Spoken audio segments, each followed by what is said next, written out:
people think they need, you will get a usually very specific answers that makes no schema together. So we were working on personal relations, and then we have started developing what we call help desk. Ask us anything regarding the environment. And then we were able to generalize and finding the schemas based on this generalization. And that's it. Thank you. Are there any more questions? Paul, please. Not question, just may I add something to do this?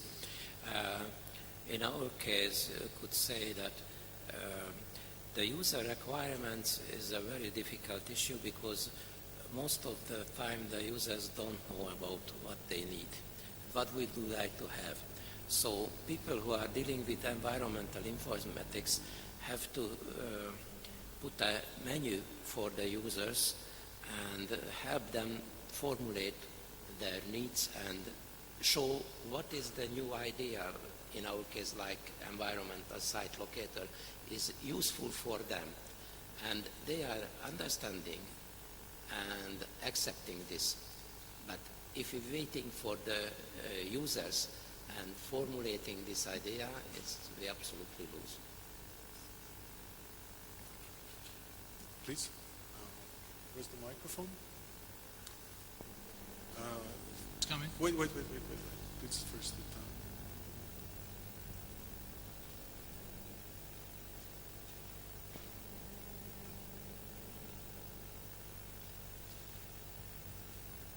Concerning what people need, so I think different people or different groups need different information, and I think that governments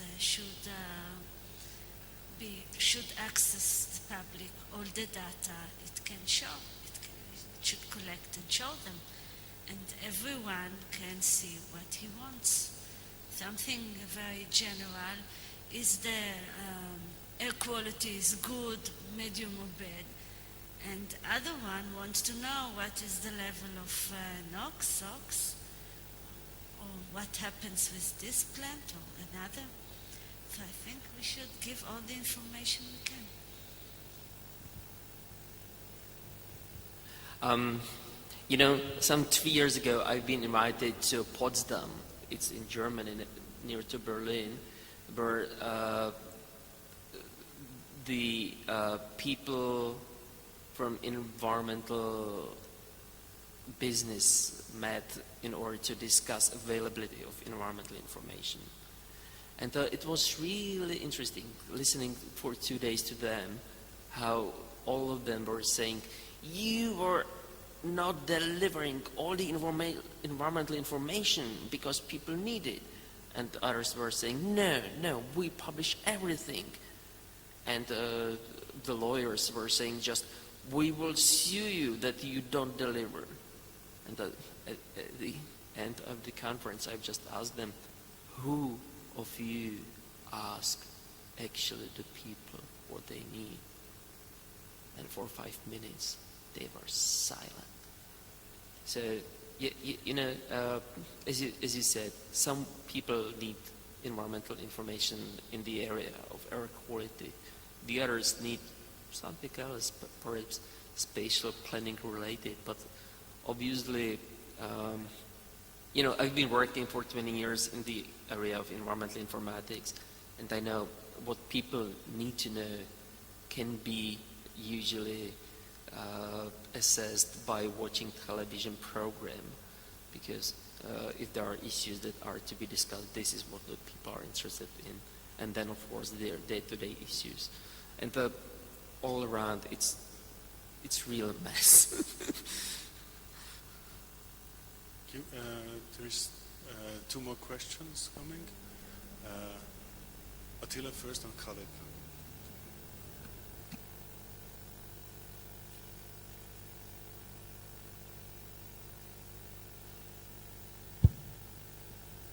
That's okay. Yeah, I pretty much agree with my Czech colleagues, and I wonder if there is any Portuguese in the room right now. No, they're missing, unfortunately, because I had a very good experience with a lady. She's called Anabela Pedroso, and she's the head of the e-government services of Portuguese. And I had a nice chat with her, and because there was a meeting on e-government in Hungary, and she told that a user for environmental, so SACE, for example, any user of environmental information couldn't have the same experience as we have. So we have to handle them like child. And she had a very good example for it. When she bought her first iPad, she had to travel to Spain because it was not sold in Portuguese. And she bought the set, and it had to charge. And so she left in the room charging. And her daughter, not granddaughter, was a 1.5-year-old. She entered the room, turned on the device, and started to play with it. So environmental information must be so simple. That's the philosophy of Apple. Must be so simple that anybody must have handled it. Because if it's so simple that even a kid can handle, then it really goes to the public. The information really goes through.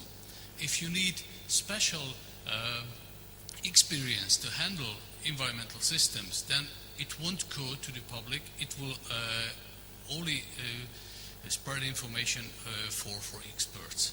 So that's why I liked very much his presentation. It was very provocative, but I liked it very much. Thank you. Khalid, please. Thank you. Let's say I have to add some new challenge for us.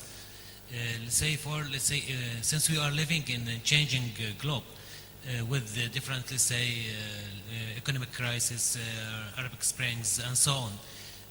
Now people in this perspective looking for environment, and I mean decision making. They looking for environment aspects as luxury, not as crucial.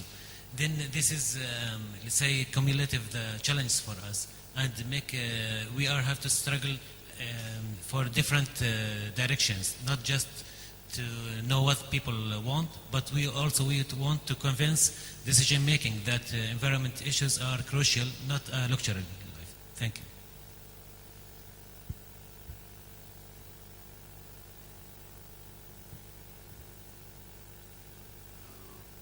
Please.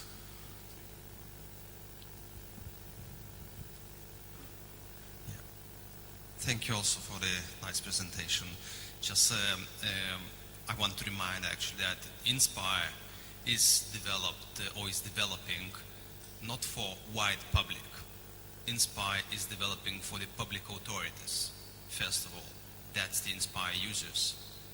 So I fully agree that actually we rely on the experts, and the experts will provide a final results to your passengers, as you explained, but the passengers that wider public which will receive results from information systems of the public authorities.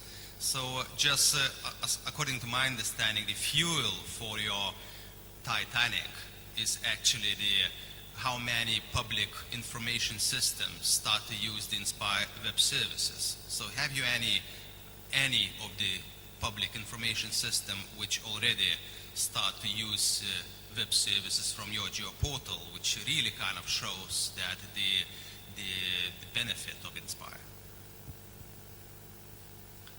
First of all, I fully disagree that Inspire is here just for the public administration. This is an instrument how to organize, but those who are addressees of Inspire cannot be just public administrations, and this is always the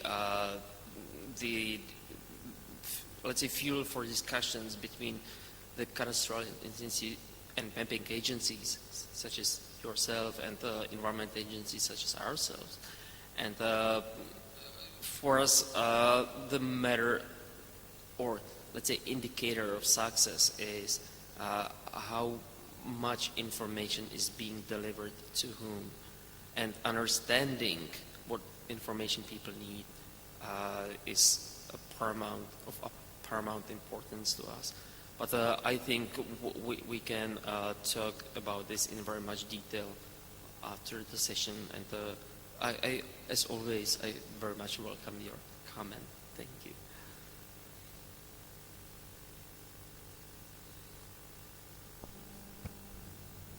Thank you. So I'll take one last question, and also after that question I'll ask Hirsi to come back on how did you convince the decision makers? So we haven't replied that, so maybe that's that's a difficult problem, but after the question. Just imagine a standardized minister. They spend 1/3 of their time on party meetings, their political party meetings, where they are, let's say, oriented by people of very little knowledge of what is to be done. They spend 1/3 of their time with the public, talking to the public, and 1/3 of the time they spend with their ministries. Then, within 1/3 of the time, you have about 1% of time allocated to the truth hidden in data. So this is, and ministers are usually willing to make decisions in opposite way than what the data is saying. So generally, what you have to do is to deliver something that is understandable for them. I mean, colorful publications. If they go to regions seeing real world problems, then you have to deliver tailored reports that is of any use to them, and so on and so on. So there is no direct way, in my experience, from the data to decision makers. Usually you have to use a proxy. Thank you. And then the final question. Generally, I agree with your with the presented attitude, but the question is, if the societies arise what they need, because when we ask them during the Inspire process, what do you need, there is the silence. This is exactly what I was describing, that at the very beginning we had to invent ourselves, and I mean literally invent what people might need. This was the very much example of the chopping down the tree, and you have to reach certain critical mass. When people start talking about this, when people at the public bodies will just say, why haven't you looked up that information in the environmental help desk, and so on. And just this path took us about 5 years. So this is no straightforward process. But thank you for your observation. Thank you. Now I see in the agenda that there was a 10 minutes break foreseen, so let's break for 10 minutes and come back at 20 past. But please be precise because we are behind schedule.